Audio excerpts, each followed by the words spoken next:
Welcome to another edition of Mark's Inspiration. Glad you could join me here today on this hot summer day in St. Louis, Missouri. Hope it's wonderful wherever you are in the world today. And we are continuing on chapter 5 of The Power is Within, the series I've been doing on the book I wrote. It's available on Amazon Books. It's $9.99, I think. Small price to pay for the valuable information that can help you change your life. It changed my life, and I'm passing it on to you in the hopes that it will be of great value to you in your journey. Okay? So here we go. Before we begin, smash that like button and subscribe. Just reach up there and click the like button. Hit the notification bell. We have a video coming out every day that I know will be of value to you. And check out our podcast on Saturday night at 7 p.m. Central Standard Time and my website at marksinspiration.com. And without further ado, we will get started on Chapter 5 of The Power is Within. Here we go. What are we saying today? Forgetting your limits. The chapter is called Forgetting Your Limits. What limits do you have? The only limits you have are the limits you put upon yourself. If that were not true, look at some of these people. Who is the man? I don't know his name. He has no arms and legs, and he's a great speaker, an inspirational speaker. I mean, the guy is amazing. Most people lose one leg and they would be giving up. I may give up if I lost a leg. I don't know. I hope not, but the guy is amazing. Look at all the people with these devastating, or what would be devastating, handicaps to 98% of the people who actually do things that are incredible. Helen Keller, born deaf, dumb, and blind. The amazing things she accomplished. And the list goes on ad infinitum. So what are you complaining about? Why aren't you doing something? You know why? Because you have fears within you that limit you. You have to face those fears, confront them, and walk through them. Because on the other side of those fears lies everything you desire, everything you came here to achieve, everything you came here to be. And as long as you stay on this side of fear, the downside of fear, you may be depressed, you may be glum, you will not have a full, adventurous, fulfilling life. I'll guarantee you. Every night before I do my podcast, I have fear and nervousness. But once I do it, regardless of how the podcast turns out, I feel electric. I am fulfilled because that is what a man is supposed to be doing here. Pursuing his vision, his goals, his purpose. And when you do that, you have a fulfillment that you will not get out of anything else. Drugs, alcohol, women, cars, money, anything. You get that from pursuing your dreams, not from achieving any material thing, but achieving what you came here to do. And each of us have something within us that we came here to do, that we have the capabilities of doing. But what stops us? Fear. Fear of failure. We are taught that it's bad to fail. I make what some people would call stupid mistakes every day. I could tell you a big one right now, but I'm not going to do that. But I'm correcting it and I'm learning from it, okay? And that's what you have to do. You cannot study. There's no way you can study every aspect of anything you venture out to do. You have to take that risk. Did the people who sailed out on ships back in Columbus's day or in the Vikings' day know they were going to make it to wherever it was they were going to go and they were going to make it back to their families? No, they never knew. They never knew, but they took the risk. We are so safe here in the U.S. today that we don't live our life fully. Now, I have nothing against safety, but the point is we think that we have to be safe about everything. You're never going to be safe if you take a risk and pursue your dreams. Safety from being embarrassed, safety from being humiliated. It's not going to happen. You have to step out. We don't have the big risks that they took back in the olden days. They marched off to war for years. Some came back, some didn't. They sailed off in ships. Some came back, some didn't. Some took off on a journey on foot.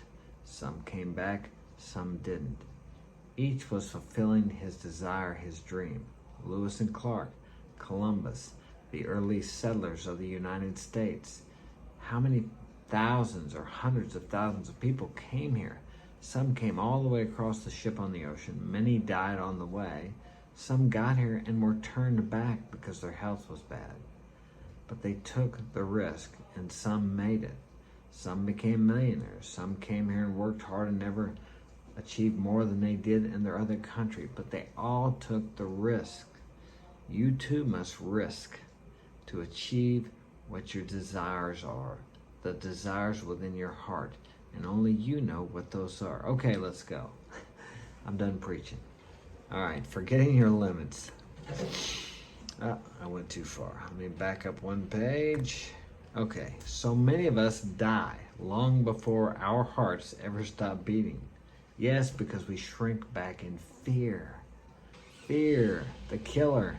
If there's an evil in the world, it's fear. We quit dreaming because someone told us to grow up or act our age. But what they really meant was act like everyone else around here that is your age and help us not to feel so bad about feeling so old. Because they didn't go for their dreams. They want you to settle in just like they did. Because if they see you doing what they didn't do, they feel bad about themselves. So they want you to conform to their idea of what life is like. Stupid, boring, and glum. Life is anything but stupid, boring, and glum. If you step out and take the risk, if you step out in the direction of your desires, your dreams, your hopes, your visions, step through the fear, step out, take that risk, get off the couch, get out of your chair, get out from behind that computer and do something. Take some action. Faith without works is dead, or belief without action is dead. Your belief is evidenced by the action you take in the direction of whatever it is you desire, what you believe in. About 3 years ago, I broke my shoulder falling off my son's scooter. The last thing he said to me was, "Dad, don't get going too fast." As soon as I heard that, I thought, well, I better get off this thing. I didn't know it had brakes. Didn't have scooters when I was a kid, like these. Okay. And as soon as I thought that, I jumped off too fast, tumbled to the ground, and my shoulder audibly snapped. Yes, I heard it. It was kind of like a crack, like a tree limb. It took 3 attempts of trying to get up and nearly passing out from the pain before I got to my car and eventually the hospital. Sure enough, it was broke. They sent me home with a sling and a bottle of Vicodin, which I didn't use. I knew the pain was there for a reason, to remind me not to do something else stupid like trying to use, not that riding the scooter was stupid, but I know how I am. If I can mask the pain, I'll try to work, because I love to work. Okay. The pain was there for a reason, to remind me not to do something else stupid like trying to use the shoulder in my construction business while it's healing. Pain is an indicator that you need to change something. The reason I bring this story up is because as soon as I showed up in public with the sling on and related what happened, the comments started rolling in. I knew what they would be. You have to be more careful at your age, Mark. You're no spring chicken anymore. Who do you think you are, some 20-year-old? And as the injury healed over a few months, people would say, yeah, you know, you don't tend to heal as fast as when you're older. And yet it did heal just as fast as it was supposed to if I had been 20. It even surprised the doctors. I've been severely injured in every decade of my life, multiple times, multiple times in most of them. I know how long different injuries take.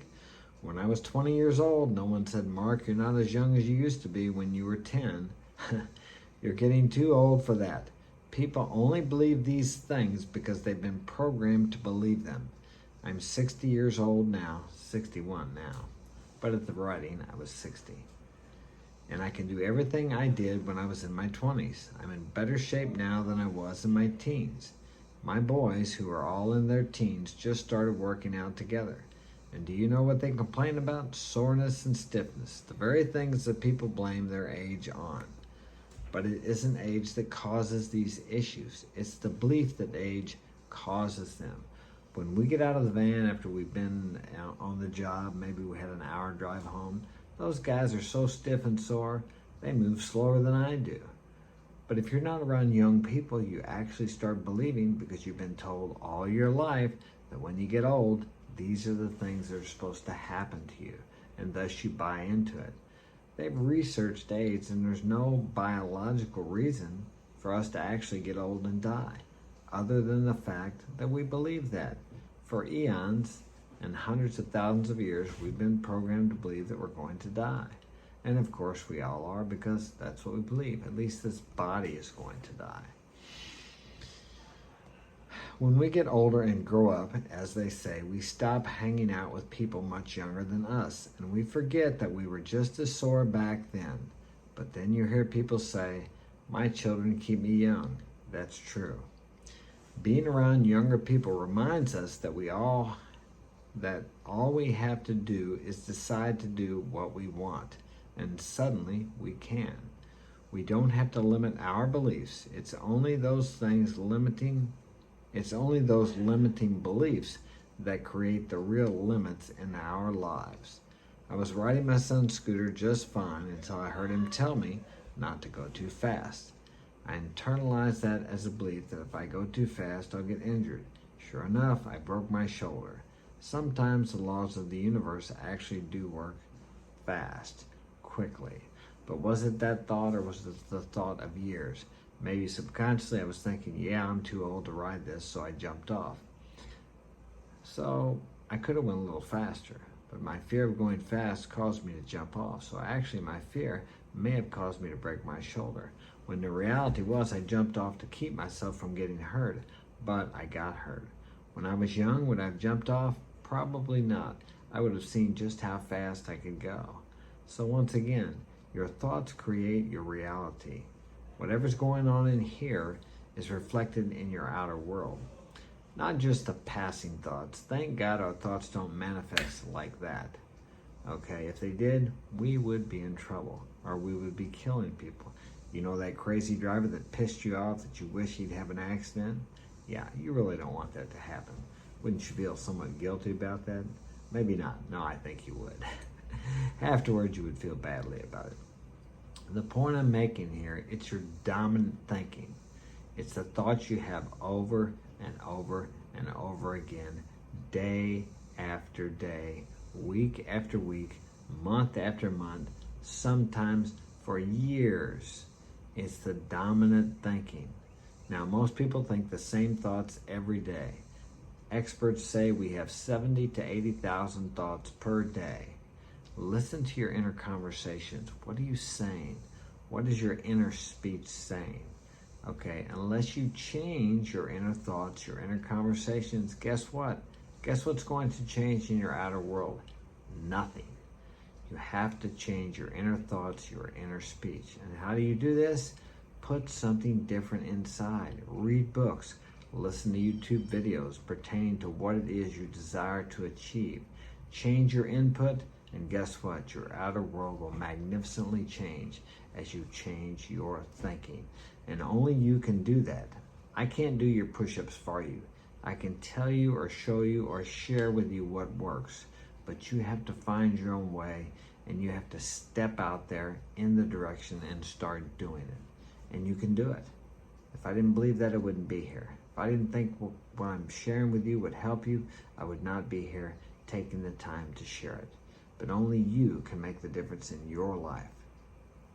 I gotta go. See you tomorrow. Have a great day.